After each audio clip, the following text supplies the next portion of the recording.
Stay hungry, stay foolish.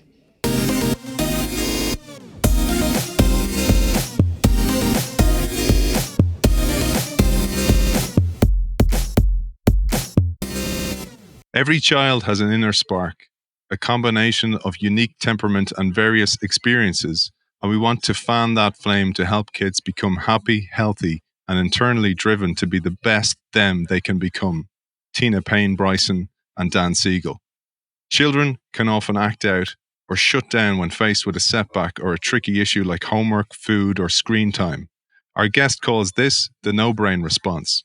But we can help children develop the ability to cope, solve their own problems, and thrive by nurturing the yes brain. Drawing on her successful work with thousands of parents and children from all backgrounds, our guest provides the advice, tools, and activities to help parents and children of all ages. This is what the yes brain approach looks like in action. A 5-year-old boy thinks about his first day at school and says, "I'm nervous, but I'll give it a try." An 8-year-old girl says, "I'd like to join the football team even though none of my friends like football." A 14-year-old boy looks at the test he's earned a D for and says, "That's not the mark I wanted, but it's not the end of the world. I'll ask the teacher, how can I improve?" I would like to add to all this that the yes brain is what we need in business environments today. A mind open to possibility with the ability to control emotion and recognize when fear is a blocker. So please do listen to this show as a parent, a corporate innovator, a change maker, or out of pure curiosity. We welcome author of The Yes Brain Child. Help your child be more resilient, independent, and creative amidst many other best-selling titles and a new one on the way. Dr. Payne Bryson, welcome to the show. Thank you so much for having me. This is not just applicable to parenting. I'm so glad you said that because it really has to do with any relationship or really any environment or system we're in. It's really about how we manage our own emotional reactivity and how we help others deal with it as well. You tell us the yes brain is created by neural activity that involves the prefrontal cortex, and we can learn to increasingly access and pay attention to the functions of this part of the brain. Can we start by exploring this region of the brain and how we can develop it? What you just said there was really important, and that is that a yes brain and a no brain, they really are neurological states. So it's really a state that's happening in our brains and in our bodies.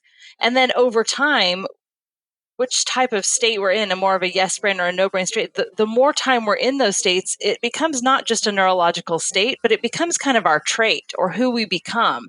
So how we cultivate a yes brain or kind of be stuck in a no brain, that really does become our mindset and who we become. So the best part about what we're going to talk about this prefrontal cortex is that it is changeable well into our adulthoods. So all of us, regardless of our age, have the power and possibility to cultivate more of a yes brain by building our middle prefrontal cortex. And so this middle prefrontal cortex, which is the frontmost part of our frontal lobe, and if you sort of imagine it's back behind your eyebrows and the orbits of your eyes, it's the very last part of the brain to develop. And that lasts well into the mid to late 20s. But what's great about it is because it's the last part of the brain to develop and it's sort of on the outer structures of the brain, it's also very plastic. And so we can continue to change it throughout the life.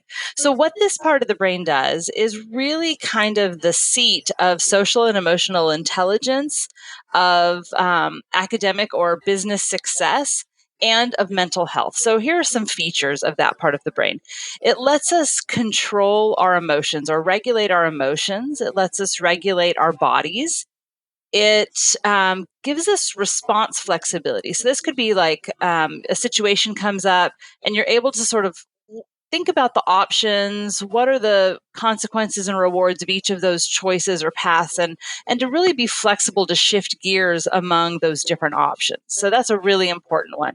It allows us to tune into other people's minds through, so it's empathy, but also providing attuned communication. It's where personal insight happens. It's where we can tolerate frustration or big emotions, which is part of self-regulation. But it's also the part of the brain that allows us to overcome fear. And so we add in these things. And then on top of it, intuition and morality are part of that that center of the brain. So when the whole brain is working together, and Dan and I talk about this as integration, where the different parts of the brain are functionally linked together, this is what can lead to a yes brain. And this yes brain is an open, receptive state of being that is able to do all those things I just listed. And when we're in a no brain, what happens is we actually move into a state of disintegration, and our middle prefrontal cortex sort of goes offline, and we start operating more from our reptilian brain or our subcortical, below the cortex structures, and we act without thinking. And what happens in this no brain state when we're not accessing this prefrontal cortex is we become rigid, we become chaotic emotionally, we are defensive, we're afraid, we live in fear. We can be aggressive and attacking. So it's really a place where we can get stuck, where we're not our best selves, and we can do and say things that are destructive to others and to ourselves. It's really not an optimal state. It's also a state, this no brain state, that over time, if it's repeated and kind of prolonged, can turn into mental health challenges like depression, anxiety, and even difficult relationships. Yeah, and I thought about this no brain state from a corporate transformation or innovation perspective, because it's almost like the corporation or the organization is a body of people, and those people are in that no brain state. And in that state, they go on the offense and they do what halts innovation and change all the time. They push back on new knowledge and fight off input from others. Attacking and rejecting are the two ways, you say, that the no brain deals with the world. I think this is really important. Yeah, and that rigidity, we think about rigidity and being stuck as a no brain state. The basis of that is fear and a lack of creativity. And what a yes brain leads to are states where we can be more creative and we can tolerate the discomfort of stepping outside of what we know. So when you're talking about innovation, a lot of times it's taking a leap, it's taking a risk and tolerating some discomfort and tolerating criticism a lot of times. But if we're in this yes brain state, we can tolerate that without falling apart emotionally, but we can also see more clearly. We have a much bigger perspective, so I think some of the times when I think about a no brain, it's like a kid who is, really anxious or fearful about something, and it's like they only see a tree. And I think about the yes brain as being like, I can see the forest, right? So yeah, I might have a tree over there that's kind of afraid, but I've got a whole forest here I can look at. So it's not about running away from fear or feelings or anything like that. It's really about being in a state that can transcend that or tolerate that. And I'd love to, throughout the show, tic-tac between parenthood and corporate change and innovation and change in general. You stress this, and I think it's important for us to remember this. A seemingly omnipresent no brain is typical and developmentally appropriate for children, because we can expect too much from children too early. We can. And one of the ways we think about this from a neurobiological perspective is that middle prefrontal cortex is still really underdeveloped in childhood and adolescence. And so they won't consistently be in a yes brain state as much as an adult will be typically, because they're more vulnerable to having those lower structures of the brain hijack that prefrontal cortex. Dan and I talk about this as sort of flipping your lid.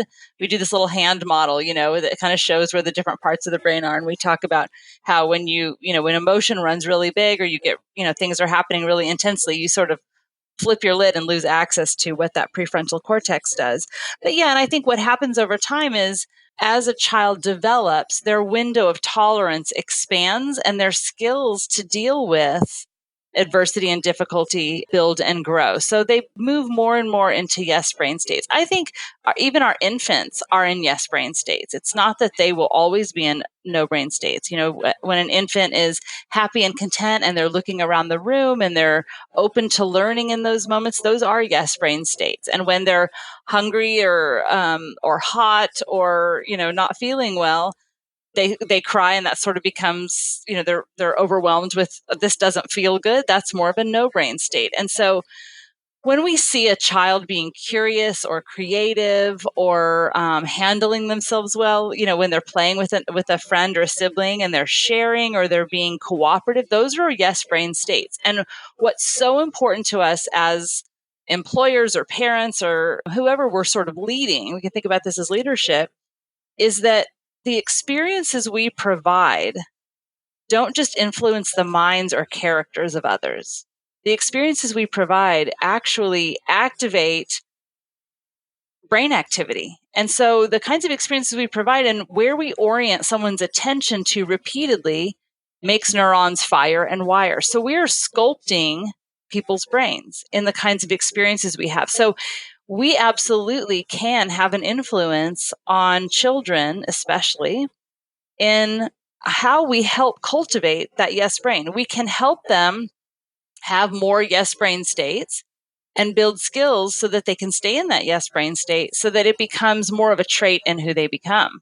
You tell us to consider how many of a child's waking hours are actually spent in no brain work or no brain activities. And that becomes more important in this world in particular, that we strive to offer them yes brain interactions whenever we possibly can, because we are the ones that will show them. We're activating the mirror neurons and Absolutely. leading the way. So that brings up a big question. It's funny when this book came out and Dan and I were speaking to parents, we made it really clear this book is not about telling your kids yes all the time. This is not a permissive parenting book.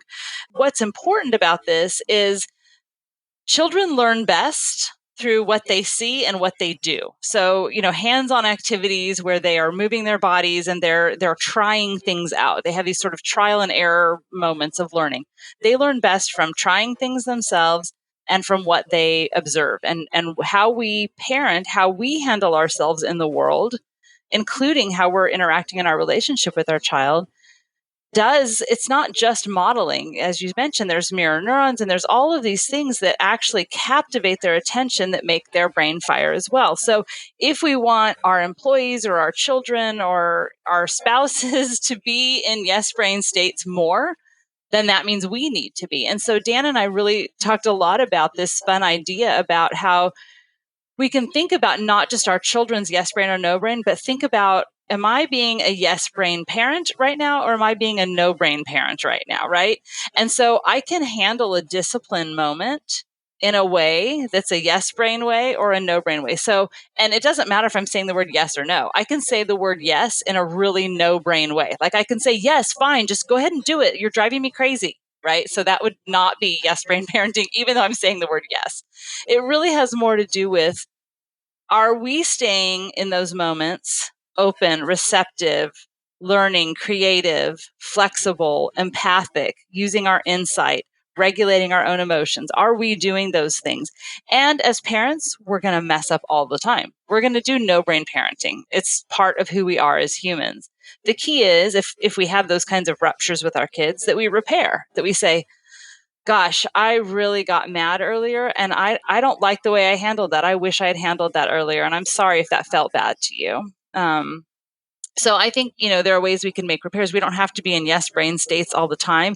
If we use our no brain mistake moments as learning opportunities and times to reconnect with our children or anyone else, those can be really powerful and meaningful as well. I mentioned I read this book over my holiday, which was great because I was very much in parenting mode, but I was reading it through the lens of innovation. And I often think of your work and Dan's work. You're having a massive influence on the future because these children will become leaders of tomorrow, and them with a yes brain will make innovation happen better, will make change better happen, and hopefully a more universal approach to life. And it's so important to get that message out because this can be looked at a way to go, look, I can use this framework also to interact in the business ecosystem, but also I can nip the problem in the bud by applying it myself. Yeah. But just as we can facilitate new wiring, the opposite is also true when we neglect certain parts of children's development. Parts of the brain can be pruned and they can be underdeveloped and even wither and die. I think that's important to say as well. Yeah, it is. So just like the kinds of experiences our children have build their brain, the kinds of experiences they don't have build their brain as well, right? And change that brain. So it's really important if we think about how much power we have in the idea that where attention goes, neurons fire, and where they fire, they wire. So what we're giving attention to or how our children are spending their time really does influence what gets strengthened and built in the brain, and then what's not being used, withers and dies away. And so, I think about this a lot when we're talking about the heavy use of screens in our families, not just among children, but among parents too. And, if our children are spending hours and hours on screens, it's not just what they're being exposed to. I mean, that might be, let's say it's even really enriched learning that they're doing those hours and hours on screen. What that means is everything we say yes to is a no to something else, right? So that means that they're not having, those hours aren't being spent doing something else, like free unstructured play outside, or like interacting with peers, or, something like that. And you could say the same for something that maybe people might not even feel so negatively about, like screens, but even structured activities. Now parents, we sign our children up for a lot of enrichment types of things. So what we know is that compared to 15 years ago, our children spend 10 hours less a week just having free unstructured play in their backyards and neighborhoods. And some of that's been replaced by screens. Some of it's been replaced by a lot of additional academic intensity. And then some of it's being replaced by things that we think of as good for kids, like athletics or music lessons, or, I kind of make the joke that now parents are like, oh, mindfulness is good for my kid's brain. Now there's science to promote that. So I'm going to sign my kids up for all kinds of mindfulness classes. And then it's going to be competitive, like my kid's more mindful than yours or something. It's going to go in that direction. But I think what this means is that we need to be really thoughtful about, we talk about these 4 pillars of the yes brain: balance, resilience, insight, and empathy. And a part of balance is not just emotional regulation, but it's also thinking about a balanced life. Are our children having hours, and are we having hours and time dedicated to connecting with others? Or is most of what we're doing really isolating? And we know that our connections with others is one of the biggest parts of happiness and meaning in our lives.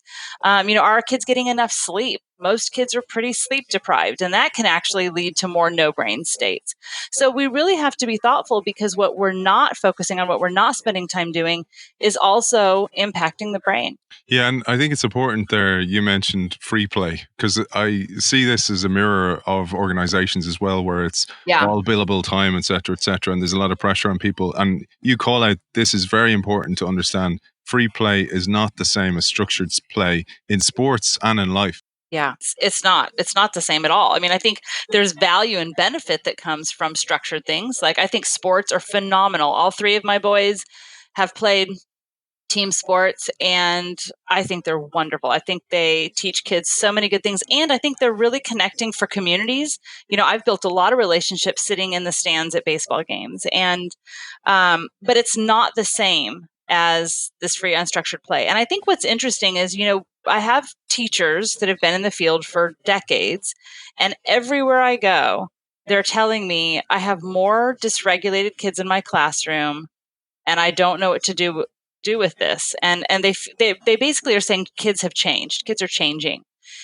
And I say, we can look at that. We can say that, I think one of the ways I think about it is that if that's true, that more kids are more dysregulated, and I think it may be, is that we know that play with peers, play outside, this sort of not adult directed, but child directed play, we know that builds social and emotional intelligence, and it builds the capacity to tolerate negative emotions. Because let's say you're playing with someone else and you want to do it this way, but the friend says, no, I want to do it this way. But you're having so much fun playing. It's so enjoyable that you're willing to sit in the discomfort of not getting your way and having to shift things in a direction you didn't like. So it really kind of gives kids, it helps them get flex those emotional brakes and flex those emotional muscles repeatedly in an environment that's safe and really fun. And so it builds all of these amazing skills. The other thing that play does is it helps release stress. So kids can, if you watch children play, they often reenact the things during their day or things that have happened to them that they don't quite have made sense of, or something that's bothering them. And so they process their things, just like we as adults. Like, I might come home and tell my husband, I got so frustrated about this, and I process it verbally. Kids process and play, and it releases stress for them.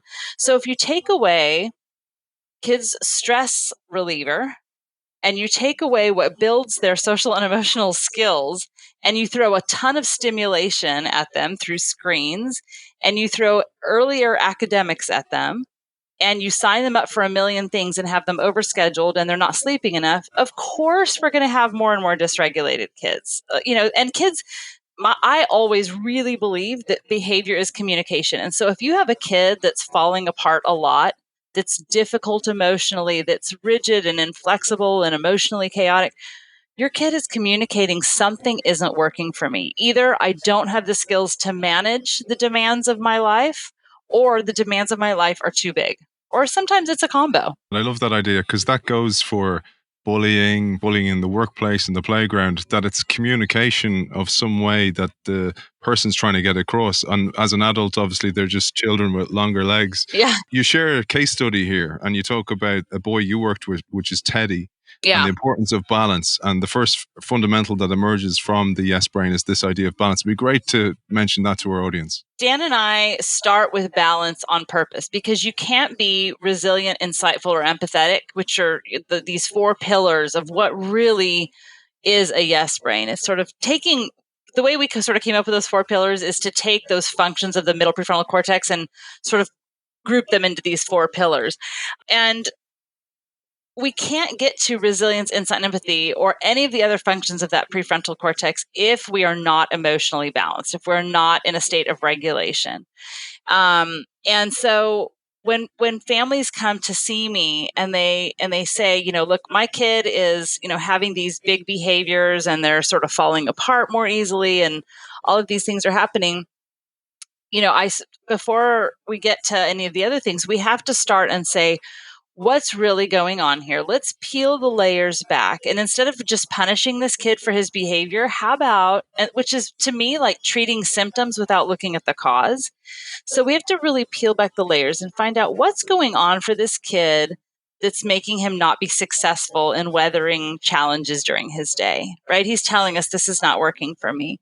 So when we do that, we can start looking at, how frequently is he in these no-brain states? How long does he stay in these no-brain states? And to really make sure that's developmentally outside of what we would expect before we start doing intervention.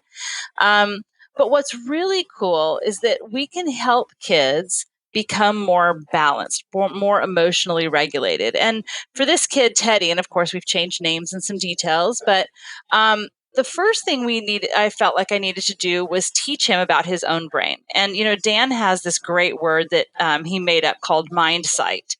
And mind sight is really seeing your own mind and the minds of others. It's sort of a combo of insight and empathy. And so what I've found in working even with really young kids, even 4 and 5-year-olds, is that we can teach them about their brain. And we can say, and I do the little hand model with them. And this part of your brain is where you have really big feelings. And that's the lower parts of the brain. And this part at the top of your brain, that's where you can, make calm, kind choices and take a pause before you do something.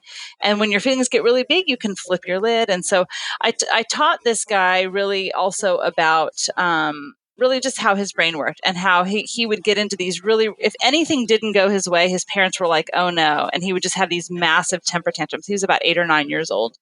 And in a way that was beyond what his peers were doing. So like on the soccer field, if someone took the ball away from him, or he kicked and it didn't go where he wanted, he would just have these major meltdowns. And so first I wanted to kind of help him understand that emotional reaction within him. And we did that by teaching him about the red zone, and we can talk about that. But we also taught him how not just to understand these anger responses, but also how to calm himself down. And this is huge. Most adults don't know this, that we have the power to use our minds to change our brains and our internal states. So what I mean by that is, once we recognize, gosh, I'm feeling really, like as an example, gosh, I'm feeling really anxious right now. So once we have an awareness that we're feeling something that doesn't feel good, we don't just have to stay stuck there. We don't have to be victim to our internal chaos or our external circumstances. We can say, okay, I'm noticing I'm having a lot of anxiety. I'm feeling it in my body. I'm feeling it all over. I'm going to I'm going to close my eyes for a minute and I'm going to take some really deep breaths and I'm going to relax my body. And so that would be like one tool we can use to say, okay, I'm going to use my mind to shift what's happening in my whole nervous system in this moment. So we taught him about some calming techniques like slowing his breathing. And this is really cool. This is just really simple science. But if your inhale is shorter than your exhale, so if your exhale, let's say you breathe in for a count of 4 and then you exhale for a count of 6, doing that a few times actually lowers our nervous system arousal and calms down our system. So that's just a really simple thing. One thing I've just recently learned is there's this scientist at Stanford named Andrew Huberman, and I'm kind of obsessing with his work right now.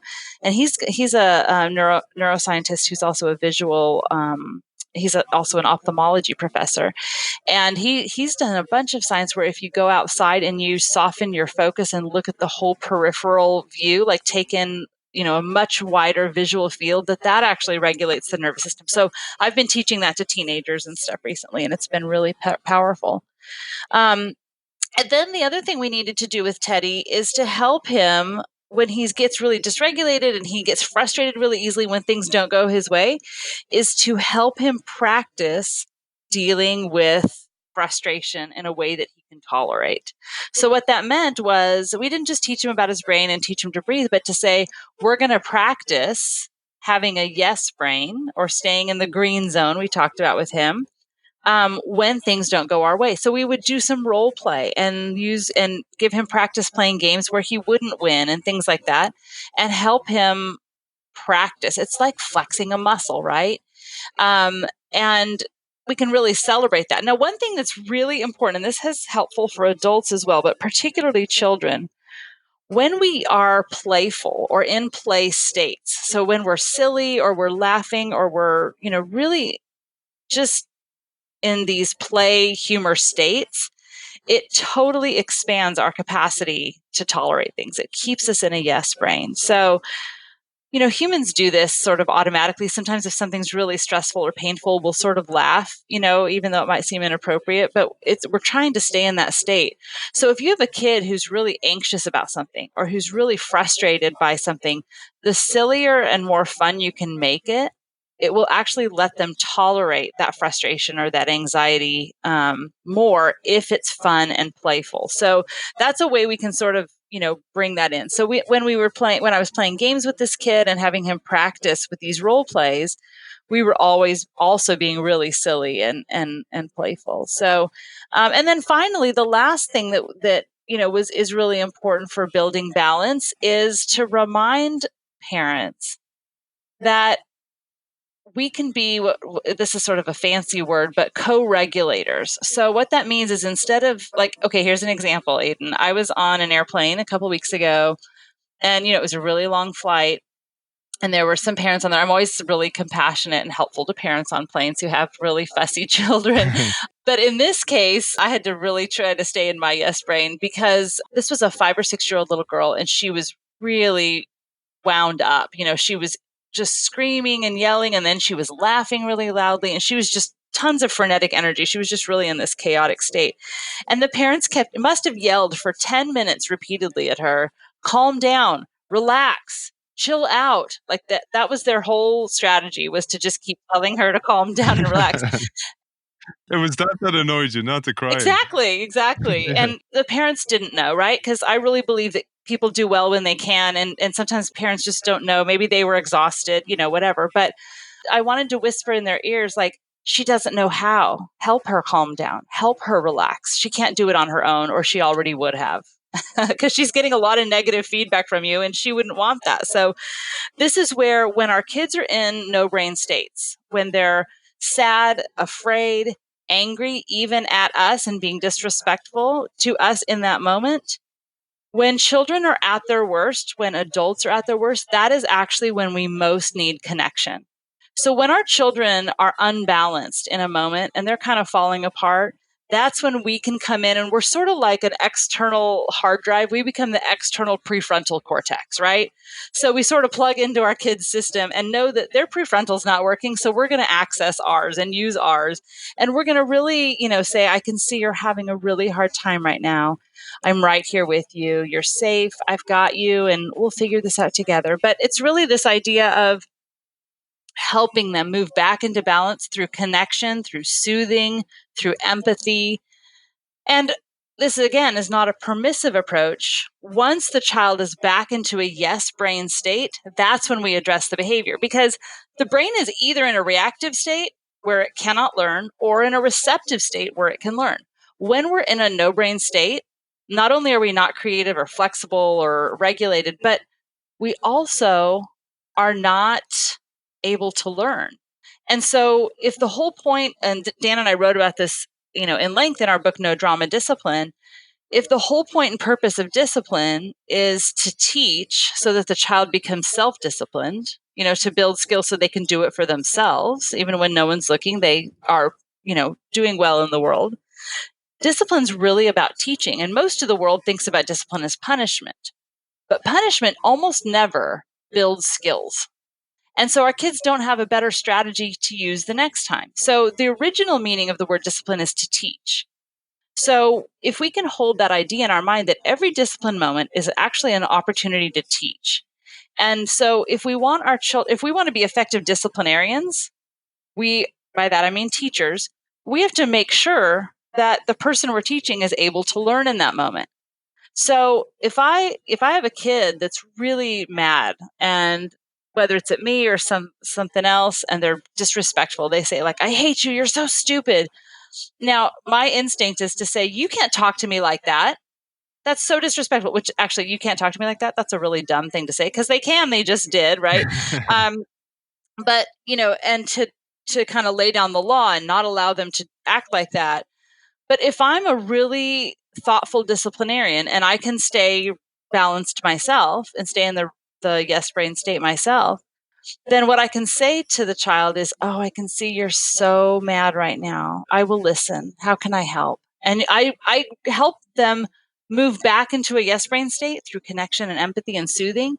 Then once they're back in that state, they're ready to learn. And then I can say, hey, the way you talked to me earlier, that did not feel good. And it's not really how we like to communicate in our family. And so tell me about that. What was going on for you? And how can you do it differently next time? It's okay to be mad, but it's not okay to be disrespectful. And I wouldn't want you to talk like that to anybody. And so then we address the behaviors, but it's only when they're in that yes brain state that they can learn.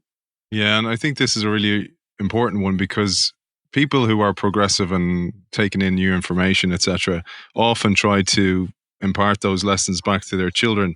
And most of the time you say kids misbehave because they can't control their emotions and bodies right now. It's not because they won't.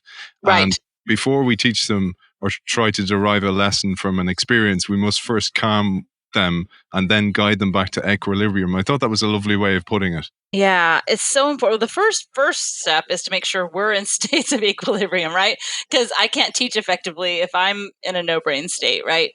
We often get so driven by our own fear. Like, if I let my kid get away with this, or if I let them talk to me like this, we sort of start jumping these huge leaps of fear in our mind. Like, then they're never going to be successful, and they're not going to have opportunities, and they're never going to be employed, and they're going to live in a van by the river the rest of their life. Like, we just jump to these, or like, oh, if I let the kids sleep in bed with me one night when they had a nightmare, they'll never sleep on their own. I promise you they will sleep on their own at some point, So I think that, the thing that should really be driving us when our kids, their worst behaviors, the stuff that we worry about that drives us crazy, that causes the most conflict in our homes, our kids are telling us, behavior is communication. And they're basically telling us, I don't have the skills to deal with this well. So, like, I'll give an example from the school where I work. There was a little first grade boy who used inappropriate language during library time. So he said the word butt crack, right? He said butt crack in the library. So that's not appropriate language for school. But when we thought about, instead of just saying, okay, now you have to miss recess, or you don't get to come to library tomorrow or whatever, just throw a punishment at him. when we do what Dan and I call chase the why, and we become curious from our own yes brains to say, what was that about? What is the mind behind that behavior? This kid knows that's not appropriate language. Why would he say something like that? And, it might just be because he's a 6-year-old boy who thinks body humor is funny, like most adults still do. What happened, though, is I became curious and I started learning more about this little guy. And he was a little boy who had a lot of trouble entering play with his peers. And so when he used this inappropriate language, his friends all really laughed. And he was able to join in play with his peers. And so it was sometimes the problematic behaviors are the child's best adaptation or the child's best strategy, right? So this was his best strategy that he could come up with. But when I could really look at it, he was basically saying, I need skill building and joining with my peers in appropriate ways. So if I just punish him and say, you can't come to library tomorrow, I'm not helping him have any skills that he can use in the next interaction with his peers. So instead of thinking about discipline as something we do to children, like a punishment, we need to think about what can we do with them or for them to start building those skills. And really, it's a lot of work to do it this way, but it's a lot of work not to do it this way. And if we, sometimes when I talk about this, parents are like, oh, but it's so tiring to be so intentional and to it's just so much easier to just yell at them, and instead of having this kind of more reflective dialogue and thinking about the behavior. And what I often say is that if we don't do it that way, we're going to have a lot more drama and we're going to have a lot more years of discipline, because if we're being effective, we're changing behavior because we're giving them skills and better strategies and helping them develop a much wider window of tolerance and having more often of a yes brain. So we end up disciplining less over time, right? If you're effective in disciplining and teaching, that means as development unfolds, you really shouldn't have to be disciplining nearly as much. Yeah, I often think of this part like delegation in a business or an organization, because you need people to go through the experience themselves in order to create the kind of neural pathways to do it again more often. And you say when we're emotionally present and offer our comfort in moments of high tension, we do even more to expand their green zone. Within their memory systems, such experiences teach kids that things can be tough, but they can handle it and bounce back. The next time a difficult situation arises, part of the memory that will be activated will be these experiences facing challenges and moving effectively through them. And here you call it pushing and cushion. I love this. Yeah. And it's a big one in the world today, because it has got easier, has got a little bit softer. The understanding of when to let the child struggle and when to step in. Yeah, this is a big one. And so really what we're talking about when we're talking about sort of, these repeated experiences, it's not at all that different from when we're talking about building muscle. So you go into the gym, you want to build some, muscle. You've got to do reps with that weight, right? You got to do them over and over. And then the next day or the day after that, you got to go back and do more reps. And that's really what we're helping our kids do, is getting reps of sitting in something that's hard or difficult and saying, I'm with you, you can do this, and giving them enough support so that they can tolerate it and be successful. The idea of pushing and cushion is we have to really sort of know our kid. Every kid's different.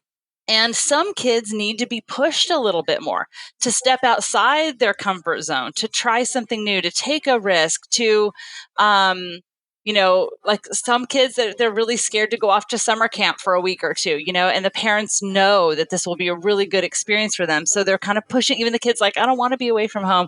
The parents may say, I know it's hard to be away from home, but you can do this. And we know you've got this and we know you'll be safe there. And so you kind of give a little bit of a push in to expand them so that they can draw upon all that's been wired and take a step further. But sometimes if we're just doing the push-in, we're going to push too hard or too far. So then the child gets overwhelmed and moves more into a no-brain state. And that's where we also might need a little cushion. And, I think about this, like my firstborn is an introvert and he was a slow to warm up kid. And so, I learned for him that, if we weren't the first one to arrive to baseball practice, if there were a bunch of kids and we were one of the last ones to to arrive, it was really stressful for him to walk up into a bunch of people. But if we were one of the first to arrive and, there weren't as many people, he could kind of warm up. So even just being there was kind of pushing, but the cushion of that was, let's give him a little bit more time to kind of get acclimated to people showing up. And, this is when he was really little. And so it's sort of a combination of, how can I provide enough challenge to my kid to help them grow? But how do I provide them with enough support so that they can do that successfully and not be overwhelmed? And, I think about this. I'm the founder and executive director of an interdisciplinary clinical practice, and I built this business. And, I think about this with my team leaders and the people that are the next tier down of leaders. And I think about this with my employees that, sometimes they need pushing to say, look, you can really reach more people if you do this, and then other times they need more nurturing and more cushion. Like that was, that felt really hard for you. How can I support you to do that? So it's really sort of a balance of pushing and cushion. And it comes up all the time. How do I know if I should push, or how do I know if I should give a little bit more of a softer place to fall? And it's usually a good combination of both that's always in flux. I'd love to talk about the communication of the message or the lesson you're trying to derive through discipline. You talk about minimizing, criticizing, shaming, and distancing because, for example, a child falls, they hurt their knee. You think maybe you're building resilience by going, come on, that didn't hurt that much. But remembering back to what you said about first you need to connect emotionally. This was a huge lesson for me, Tina, I have to say, was sometimes I jump the step. I don't connect first because I'm going in my mind and probably my caveman brain. I'm saying he has to survive out there in the world. There's tigers out there. So I want him to be able to deal with it when he needs to on his own. Yeah, it is a huge thing. And I think, I'm guilty of missing the connect step. Like with my husband, I'll just jump straight to the sort of problem solving or, or defending myself or whatever. So it's something I'm not the only one. No, it's something it's something we really all need to work on all the time, but it's so important. And I want to say this, the research is really clear that if we push children to independence before they're developmentally ready, that actually makes them less resilient. It makes them more dependent. So we cannot spoil our children or mess them up in any way, shape, or form if we provide them with as much nurturing and connection and empathy as we want, right? It's really around where kids can kind of go sideways, or what we might call spoiled, is where parents don't have boundaries, right? Where we just let them do whatever they want. So in terms of this warmth and this connection, it won't make them too soft to handle the lions of the world. It'll actually make their brains more resilient. So this connect piece is so powerful. And let me just talk about this a little bit more. So let's say your child has fallen, like you said, and scraped the knee, and they're crying. And now sometimes parents will say, "Oh, you're okay." Now that seems benign enough, and it's not that big of a deal. But if we think about it this way, the child's internal landscape and what the child's really feeling physically and emotionally is not okay. I don't feel okay. I'm in pain right now. This is upsetting to me. And when the parent then says, "You're okay," what their internal experience is and their parent's response is not a match. So their experience is, they don't get me. They don't understand me. And what I see that happens in the store all the time, like I'll see it. I was in Target the other day and I saw this little kid who had, I don't know what the kid did, but he was like, "Ow, ow, ow." And the mom was like reading the ingredients on some mouthwash. And, I totally get it. She's trying to just get out of there. And he's probably been making noise all along, right? But he just got, oh, and done it. And we've done it too. And so, but this kid just got louder and louder and more dramatic. And as soon as the mom said, "What happened? What's going on?" He's like, I hit my toe or something. And she was like, "Ouch. Oh, that must hurt. Are you okay?" He was like, "Yeah, I'm okay." And like, it just stopped. Right.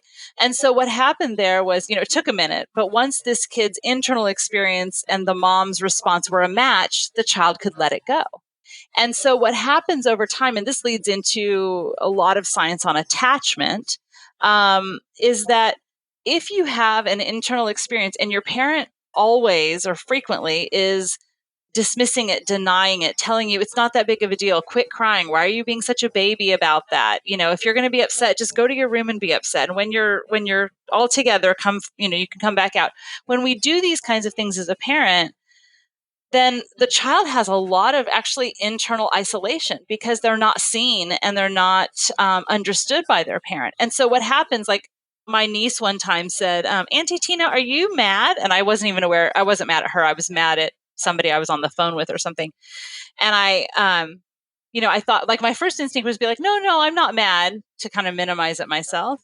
But if I say, no, I'm not mad, and this 4-year-old has looked at my face and heard my tone of voice and has picked up, Tina's a little mad right now. And I say to her, no, I'm not mad. She has two choices. Option one is, I must not be very good at reading those cues. I can't trust myself. Or option two, Auntie Tina's a liar and she doesn't tell me the truth. Wow.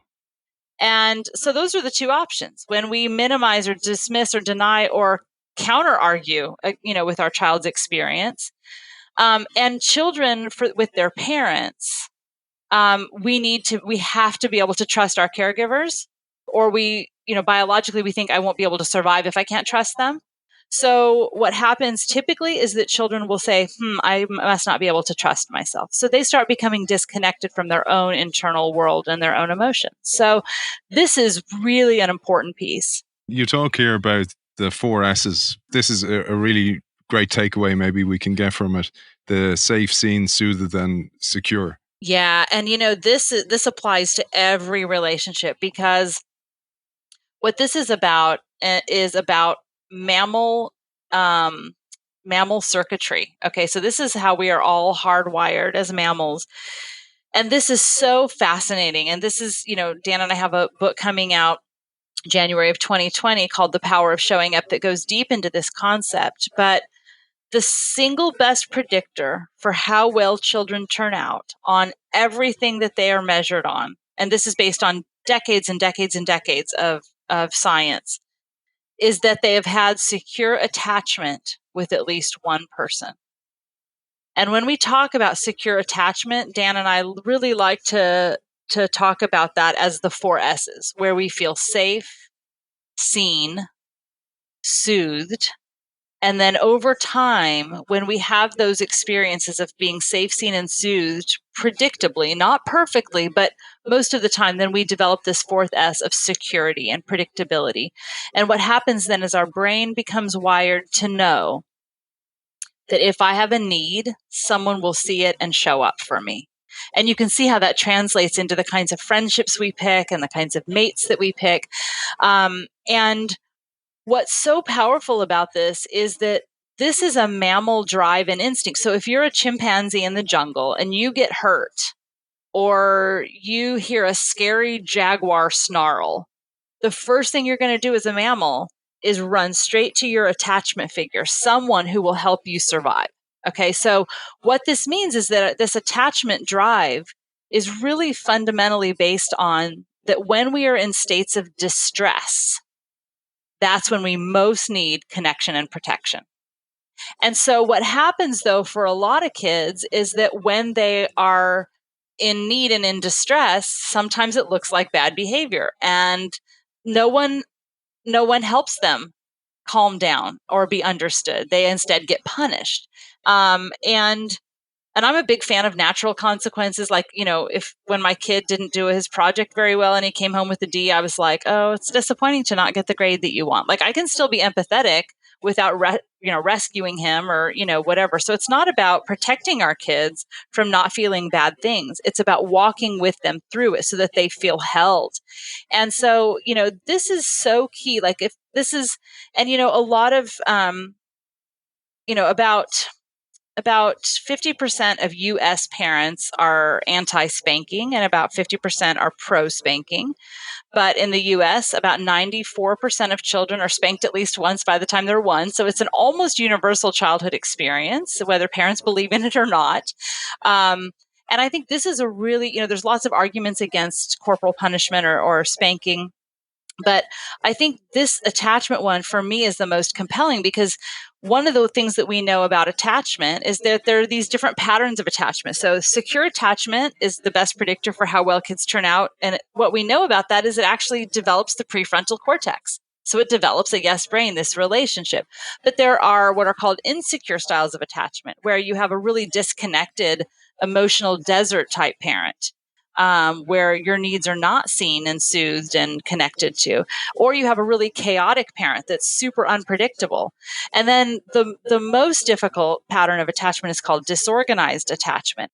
Disorganized attachment is really the one that's most difficult to talk about, because it's the idea that, let's say you are in physical pain, or you are, terrified, and you have this biological drive that says, go to your attachment figure, go to your parent to keep you safe.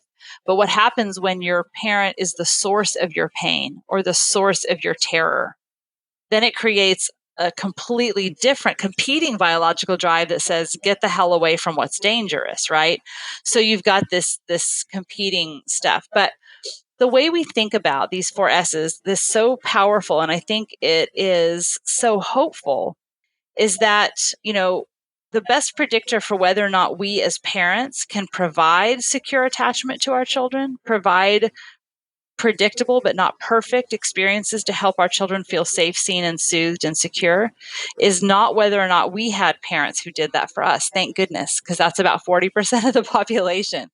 But rather, that we have come to make sense of those experiences. So what that means is the best predictor for parents who can provide secure attachment have what we call a coherent narrative. They have reflected back on those relational experiences and have said, that was really hard for me. People didn't show up for me. I was really on my own. Or I had parents that were kind of scary and unpredictable, and that was hard for me. And here's how I've made sense of it. And here's how I want to do things differently.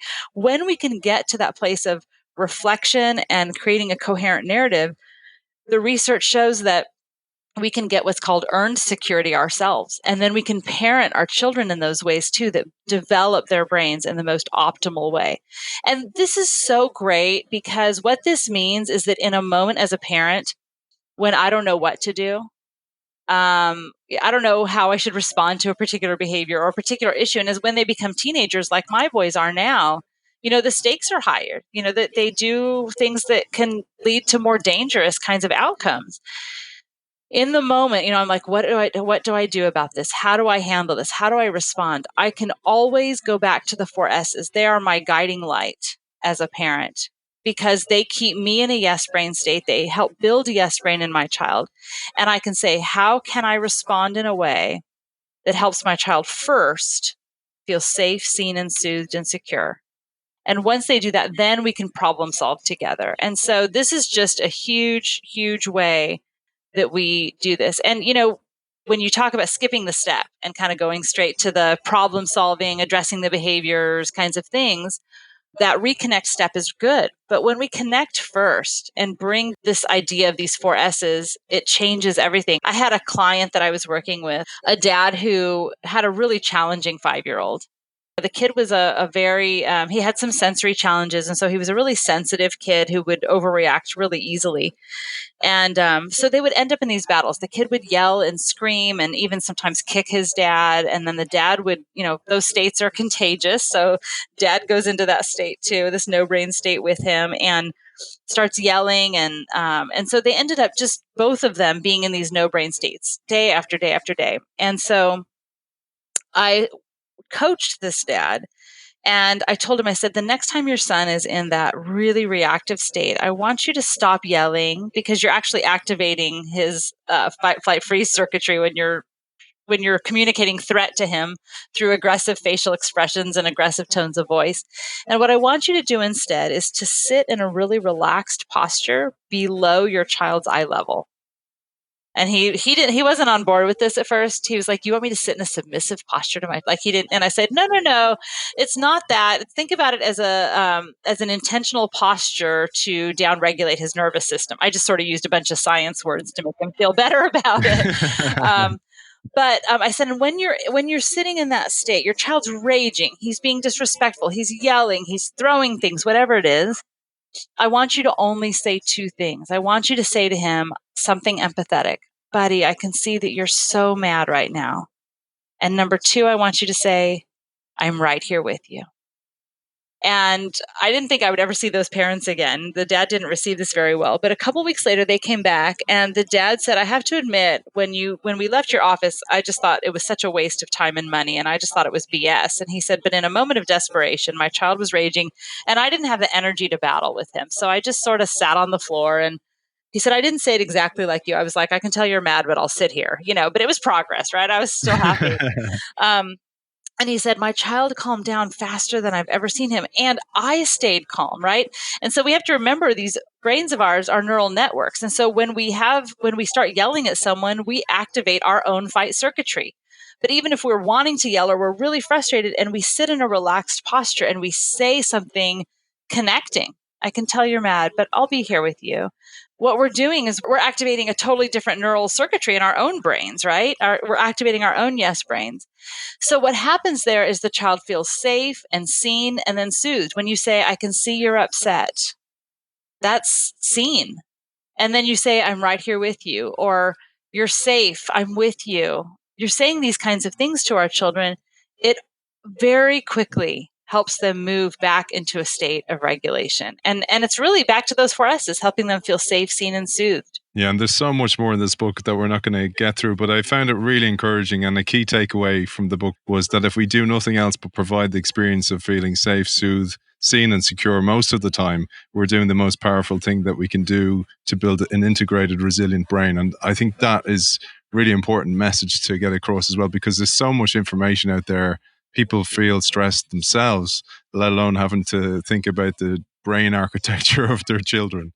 That's right. Yeah. And that's why you don't have to even think about that. You just show up for them when they need you most, particularly, which often looks like the worst behaviors, And I think that's such a key point to walk away with too, is that when they're at their worst, that's when they need us the most. And I think that's true when we have coworkers or employees that, if they're being really negative and really difficult to be with, that's probably when they most need support and connection.